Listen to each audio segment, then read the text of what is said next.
The short of the week was for Steph Curry, and I titled it "Is Steph Curry Creeping into the GOAT Conversation?" And it got a lot of views. It got a lot of feedback. Some people are saying no. Some people are saying, yeah, he's ahead of LeBron. A lot of people are saying, no, he's not quite there. But hear me out. Steph Curry is a 4-time NBA champion.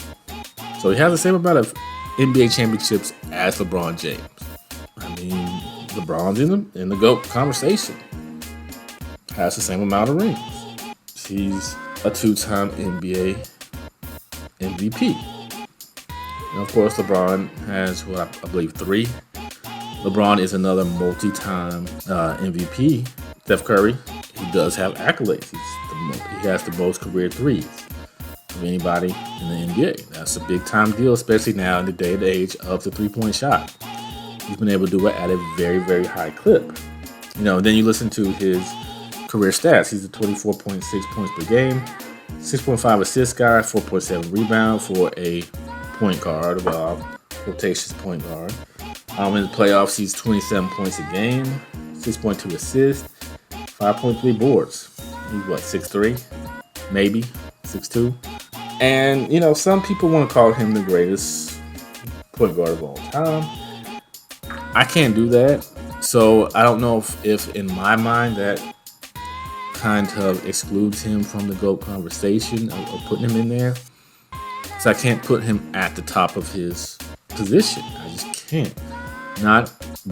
I can put him at the top of the point guard position just because he plays that position, but I cannot make him the greatest point guard based on the definition of what a point guard is. And he doesn't exemplify what a point guard is. I feel like Magic Johnson does that, or did that.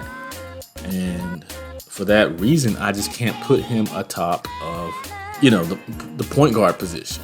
Greatest of all time there.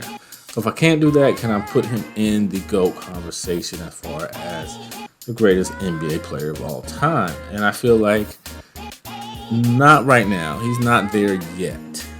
And a lot of people said, well, if he gets one more, then he definitely should join that conversation, or he's definitely going to be in that mix of guys. I don't know. I don't know how I feel about that. I do think his resume really says that he is a guy that is on a trajectory towards, truthfully, he's on a trajectory towards being in the GOAT conversation. Steph Curry is that good. You can't deny that. The guy has 4 rings. The guy has a unanimous MVP. He was part of a team that had the best regular season of all time. Of course, they fizzled out in the NBA Finals. You got to account for that. But at the end of the day, is Steph Curry in the NBA GOAT debate? No, not yet. But I think that we need to, if we're going to elevate guys like LeBron, even guys like Kobe, we've got to look at Steph and his accolades and the things he's been able to do with the team he's been able to do it with. Yes, they were a stacked team. They did it through the draft. And then they got even better when KD decided he was going to come along for the ride. I don't think you should always hold that against certain players. They can't help who they play with. I mean, that's just the nature of it. Michael Jordan couldn't help that he played with Scottie Pippen, but he benefited from playing with Scottie Pippen. Magic Johnson benefited from playing with Kareem Abdul-Jabbar and vice versa. Dwayne Wade benefited from playing with Shaq. Shaq benefited from playing with Kobe. Kobe benefited from playing with Shaq. So all greats played with somebody that were beneficial to their game. That's just the nature of a team sport. But at the end of the day, individual greatness can be measured. You can measure that with stats. You can measure that with accolades and awards. And Steph fits all of those, checks all those boxes. He really does.